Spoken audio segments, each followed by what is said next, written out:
नमस्कार दोस्तों, स्वागत है एक बार फिर आपके अपने YouTube चैनल जीवा स्टडी पर। मैं वरिष्ठ अध्यापक मुकेश कुमार जंगड़ आपका स्वागत करता हूं।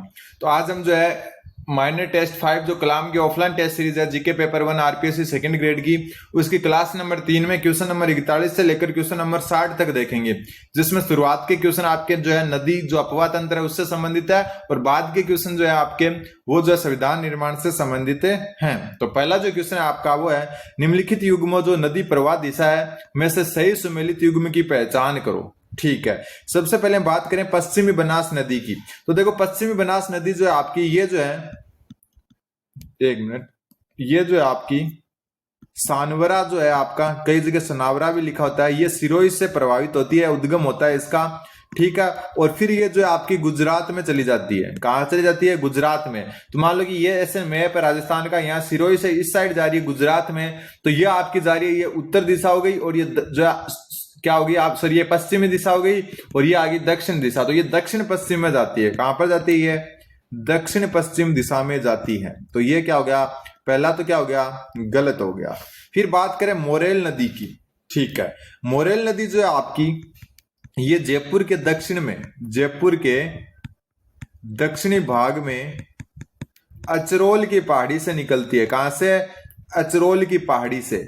और जयपुर से फिर ये जो है कहां जाती है? सवाई माधोपुर की तरफ जाती है। तो इसलिए इसकी दिशा जो जाती है वो जाती है दक्षिणी पूर्व दिशा, दक्षिण पूर्व। तो ये भी गलत हो गई। फिर है साबी नदी। साबी नदी एकमात्र नदी, एकमात्र नदी जो राजस्थान से हरियाणा में जाती है। राजस्थान से हरियाणा दिल्ली जाती है, हरियाणा प्लस दिल्ली जाती है, प्लस दिल्ली। एकमात्र नदी है जो राजस्थान से हरियाणा या दिल्ली की तरफ जाती है। एक सागी नदी अलग है, सागी नदी लूणी की सहायक नदी है। तो ये देखो, राजस्थान से हरियाणा जाएगी तो उत्तर, और दिल्ली जाएगी तो उत्तर पूर्व हो जाएगा। तो ये इसका सही उत्तर हो जाएगा। ठीक है, फिर कोठारी नदी। कोठारी नदी जो है आपकी, इसके बारे में आपको ध्यान में रखना है। कोठारी नदी जो है आपकी कहां से निकलती है? देखो पहले साबी का मैं बता देता हूं, निकलती कहां से मैं बताना भूल गया। ये सेवर की पहाड़ी से निकलती है। सेवर की पहाड़ियां हैं जयपुर में, सेवर की पहाड़ियां जयपुर में। ठीक है, तो इस हिसाब से क्या हो गया? ये अलग हो गया। फिर जो आपकी नदी नंबर जो 4 है, कोठारी नदी। कोठारी नदी जो है कहां से निकलती है? तो कोठारी नदी जो आपकी निकलती है, एक मिनट, कोठारी नदी आपको पता है कौन से जिले से संबंधित है? भीलवाड़ा से। ठीक है, और ये जो उद्गम इसका होता है राजसमंद से। कहां से होता है? राजसमंद से।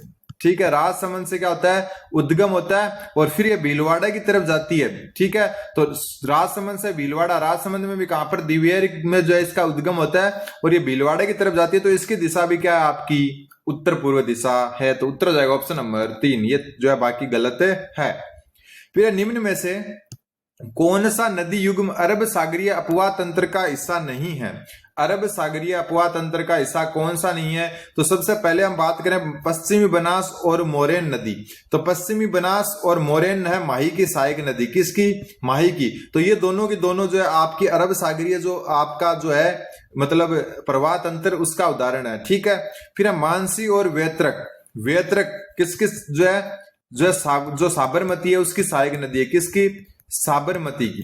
ठीक है, तो ये भी आपका जो है किसका? अरब सागरीय अपवाह तंत्र का भाग है। तो ये भी बिल्कुल सही है, अपने को नहीं बताना है। फिर है मोरेल व ढूंढ। मोरेल नदी, मोरेल नदी आपकी बनास की सहायक नदी है, और बनास फिर चंबल में जाकर गिरती है, और चंबल फिर यमुना में गिरती है, यमुना फिर गंगा में गिरती है, और गंगा कहां पर जाके गिरती है? गंगा गिरती है आपकी कहां पर? बंगाल की खाड़ी में, बंगाल की खाड़ी में। तो ये क्या हो गया? अरब सागरीय अपवाह तंत्र का भाग नहीं होगा। कौन सा? Option number 3। और गुहिया व सागी ये लूणी की सहायक नदी है, और लूणी कच्छ के रण में जाके जो है आपको पता ही है विलुप्त होती है। तो ये अरब सागरीय है। कई बार जो ज्यादा पानी होने पर ये अरब सागर में जाके गिरती है। तो ये भी अरब सागरीय है। तो ऑप्शन नंबर 3 जो अरब सागर जो है प्रवाह तंत्र का भाग नहीं है, या अपवाह तंत्र का भाग नहीं है। फिर अगला क्वेश्चन है भीमलत जलप्रपात। भीमलत जल जो है प्रपात है वो कौन सी नदी पर स्थित है? ठीक है, बात करते हैं जलप्रपात की। सबसे पहले एक चुलिया जलप्रपात है। कौन सा? चुलिया जलप्रपात। चुलिया जलप्रपात जो आपका नदी है, देखो चय से नदी का नाम ध्यान रख लेना चंबल, और चय से जिले का नाम ध्यान रख लेना चित्तौड़गढ़। ठीक है, फिर अपन आते हैं एक और जो है आपका मेनाल जलप्रपात, वो मेनाल नदी पर है और कहां पर है, भीलवाड़ा में। कहां पर है, भीलवाड़ा में, नाम ही मेनाल जलप्रपात है, ठीक है, जलप्रपात।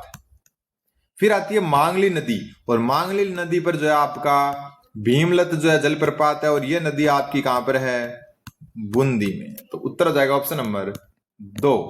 अगला क्वेश्चन, क्वेश्चन नंबर 44, निम्न में से कौन सी नदियां कच्छ के रण में जल गिराती है। कच्छ के रण में जाने वाली नदी पूछी है, तो देखो कच्छ के रण में जाती है पश्चिमी बनास व लूनी नदी, ठीक है। माही नदी कहां पर जाती है, खंबात की खाड़ी में। कहां पर है, खंबात की खाड़ी में। हालांकि ये अरब सागर की तरफ जाती है लेकिन कच्छ के रण में नहीं जाती, खंबात की खाड़ी में जाती है। ये दोनों पश्चिमी बनास और लूनी दोनों कच्छ के रण में जाती है। यहां पर जो साबरमती है आपकी, साबरमती भी खंबात की खाड़ी में गिरती है। कहां पर है, खंबात की खाड़ी में गिरती है, ठीक है। और माही लूनी दोनों बात अलग अलग हो गया, तो उत्तर हो जाएगा ऑप्शन नंबर ए। अगला क्वेश्चन, क्वेश्चन नंबर 45, सागरमती तथा सरस्वती धाराओं का मिलन स्थल कहां पर है। तो ये जो सागरमती और जो सरस्वती है, ये चंबल नदी जो है इनसे चंबल नहीं, लूनी नदी का निर्माण होता है इनसे। कौन सी नदी का, लूनी नदी का निर्माण होता है। लूनी नदी का निर्माण होता है इन दोनों धाराओं से, और ये अजमेर से निकलती है।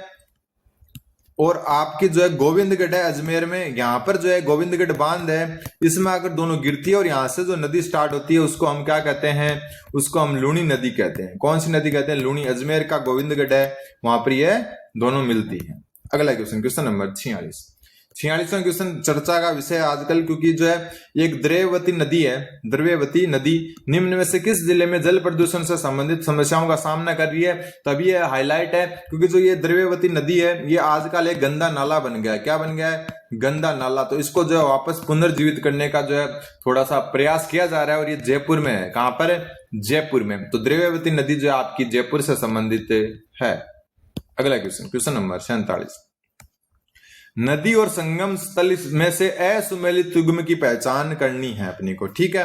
कोठारी नदी नंदराय भीलवाड़ा से निकलती है, बिल्कुल सॉरी, संगम स्थल का जो है कहां पर है, भीलवाड़ा में है। और ये बनास की सहायक नदी है, किसकी, बनास की सहायक नदी, ठीक है। खारी नदी देवली टोंक के आसपास जो है किसमें मिलती है, बनास में मिलती है, तो ये भी बिल्कुल सही है। डाई बिंगोद भीलवाड़ा में, तो ये गलत है। ये कहां पर, जो डाई नदी है आपकी, ये जो है देवली जो है कहां पर है, देवली टोंक में ही जो है बनास नदी में गिरती है, बनास नदी में गिरती है। अब यहां से एक चीज पता चल गया होगा, देखो डाई भी जो है आपकी कहां से, देवली टोंक, खारी भी जो है देवली टोंक। तो बनास, खारी और डाई इनसे मिलता है त्रिवेणी संगम, कहां पर बनता है, देवली में। तो ये क्या हो गया आपका, असुमेलित हो गया। फिर मासी नदी जो आपकी बिसलपुर टोंक में जो है कहां पर गिरती है, बनास नदी की ये सहायक नदी है। तो यहाँ उत्तर हो जाएगा आपका ऑप्शन नंबर 3। अगला क्वेश्चन, क्वेश्चन नंबर 48, 48वां क्वेश्चन बोला, निम्नलिखित में से ऊपरमाल का जो पठार है उससे उद्गमित होने वाली नदी है।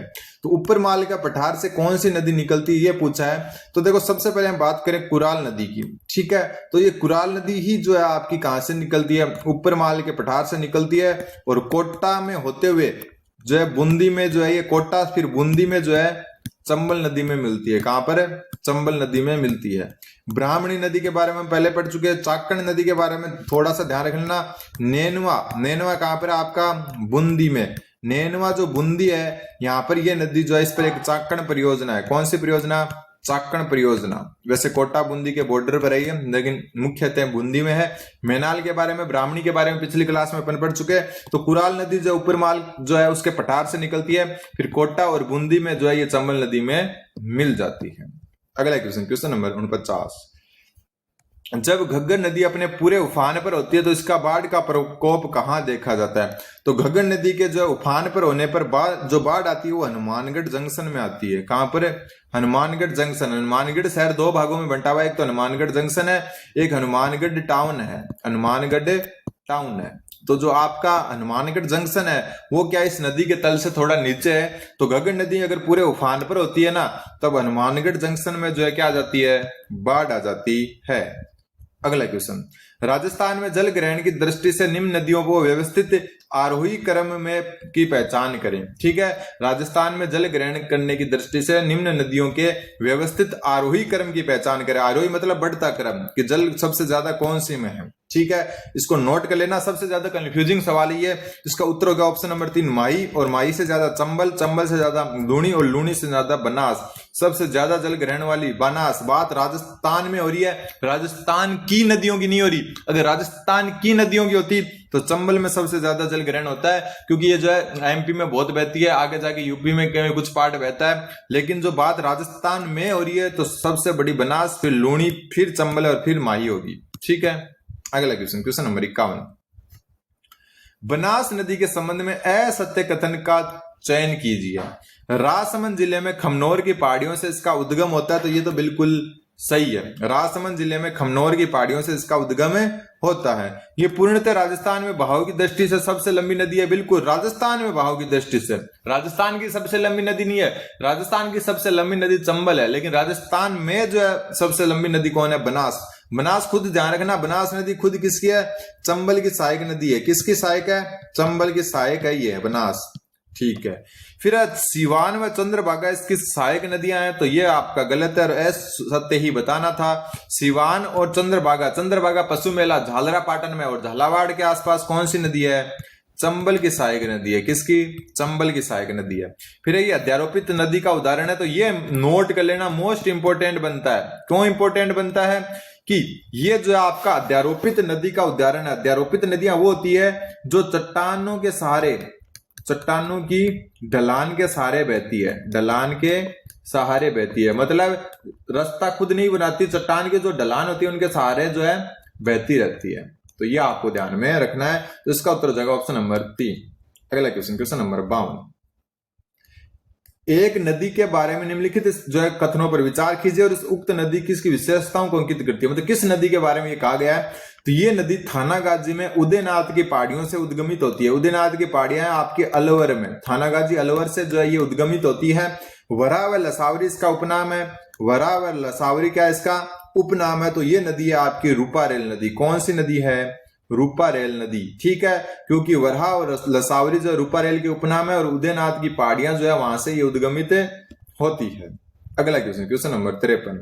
निम्नलिखित में से चंबल नदी के बाएं किनारे की सहायक नदी कौन सी है? ठीक है, दोनों ही बात कर लेते हैं।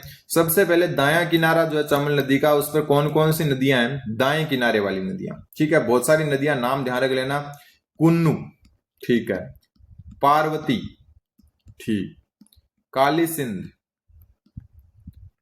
काली सिंध। काली सिंध के बाद में नाम आता है आपका आहू नदी का। आहू के बाद में परवन, छापी, निवाज, कालीखो।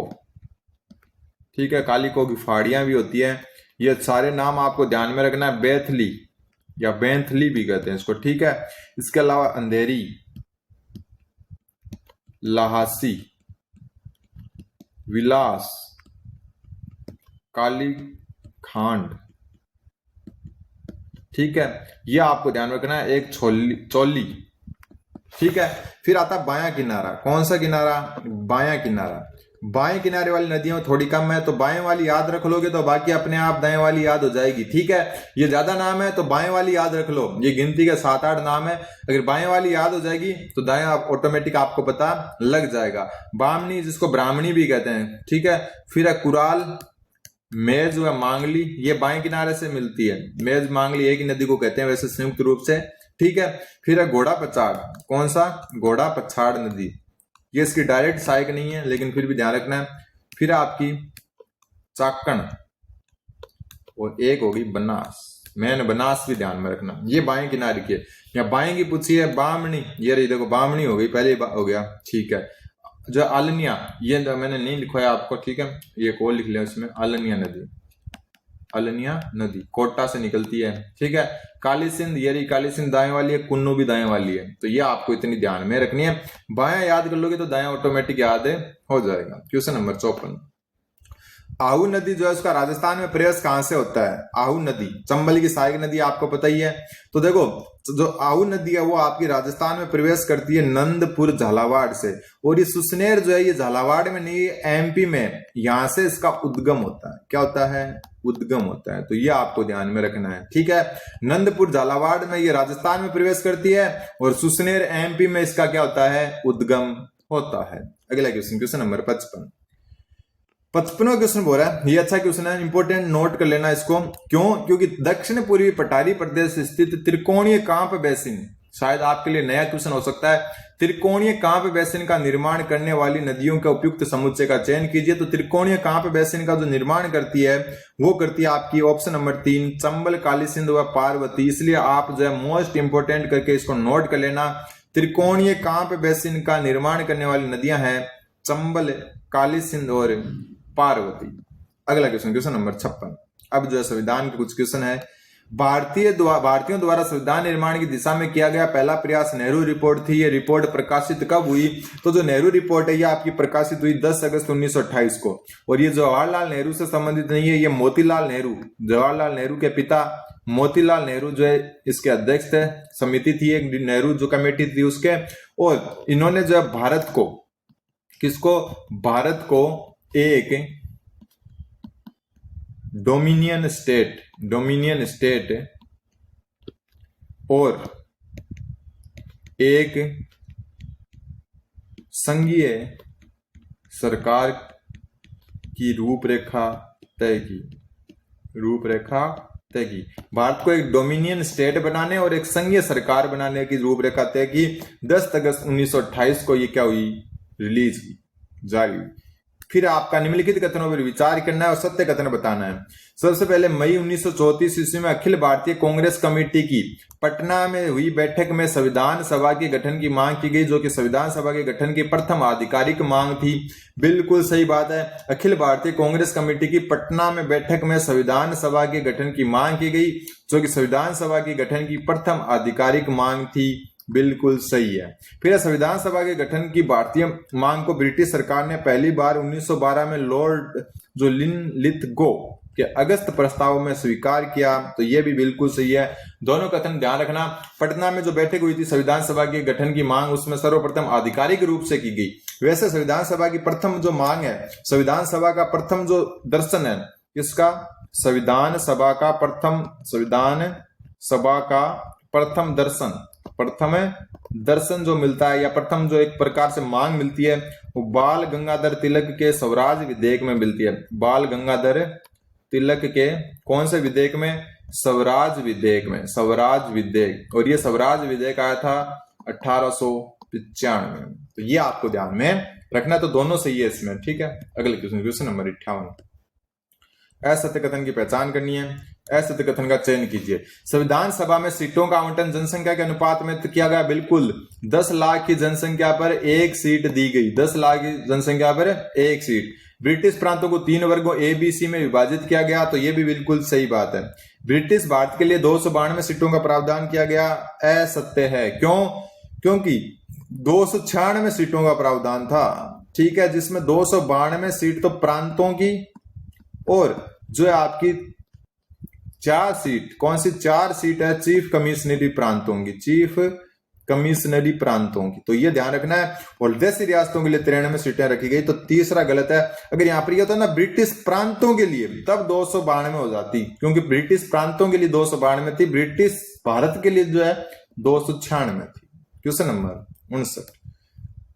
निम्नलिखित कथनों पर विचार कीजिए और सत्य कथन बताना है, ठीक है। संविधान सभा प्रत्यक्ष निर्वाचन का परिणाम थी। तो बिल्कुल गलत है, प्रत्यक्ष निर्वाचन नहीं हुआ था। आजकल राज्यसभा के जैसे चुनाव होते हैं ना, जो आपके प्रांत हैं, प्रांतों की विधानसभा के सदस्यों द्वारा चुने गए थे। विधानसभा के सदस्यों के द्वारा चुनाव किया गया था, सदस्य द्वारा चुनाव हुआ था, मतलब अप्रत्यक्ष चुनाव हुआ था। संविधान सभा में सदस्यों का निर्वाचन सार्वभौमिक वयस्क मताधिकार के आधार पर एकल संक्रमणीय मत प्रणाली से हुआ था। तो सार्वभौमिक मताधिकार तो लागू ही नहीं था, वो पहला ही ऑप्शन बता रहा है अपने को। यह जो आपका हुआ था वो था आनुपातिक प्रतिनिधित्व की एकल संक्रमण प्रणाली से, आनुपातिक प्रतिनिधित्व की एकल संक्रमण प्रणाली से, ठीक है, एकल संक्रमण प्रणाली से होता। संविधान सभा एक पूर्णतः निर्वाचित था। तीनों ही पता चल रहा है गलत है। तो ऑप्शन नंबर 4 इसका उत्तर हो जाएगा। 1, 2, 3 तीनों के तीनों क्या हैं? असत्य हैं। और आज का लास्ट क्वेश्चन, क्वेश्चन नंबर 60। भारतीय स्वतंत्रता अधिनियम 1947 ब्रिटिश संसद से कब पारित हुआ? तो भारतीय स्वतंत्रता जो अधिनियम 1947 है, ये ब्रिटिश संसद से आपका 18 जुलाई 1947 को पारित हुआ। तो ये आपके 20 क्वेश्चन थे। चैनल जीवा स्टडी को जरूर सब्सक्राइब करें। और एक बात मैं बता दूं कि डिस्क्रिप्शन में ऐप का लिंक दिया है, प्लस कमेंट बॉक्स में ऐप का लिंक दिया हुआ है। वहां पर आपको मात्र 49 रुपए में अगर आप कोड यूज करते हो new20 तो 20% एक्स्ट्रा डिस्काउंट से करंट अफेयर्स की जो है टेस्ट सीरीज मिल रही है, जाकर जरूर ज्वाइन करें। धन्यवाद। बने रहे जीवा स्टडी के साथ।